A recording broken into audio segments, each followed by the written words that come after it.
सर्दियों में खांसी जुकाम में खाई जाने वाली अदरक लहसुन की सब्जी रामबान है। इसको बनाने के लिए लहसुन, अदरक, थोड़े से बादाम, थोड़ी सी खसखस, नमक, हल्दी, काली मिर्च।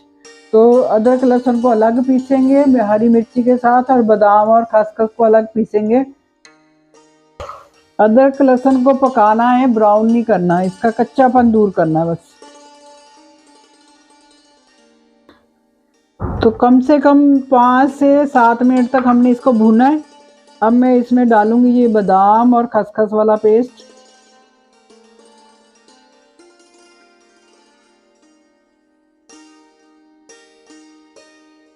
अदरक लहसुन की सब्जी बनके तैयार है। अब इस स्टेज पे हम इसमें मलाई डालेंगे।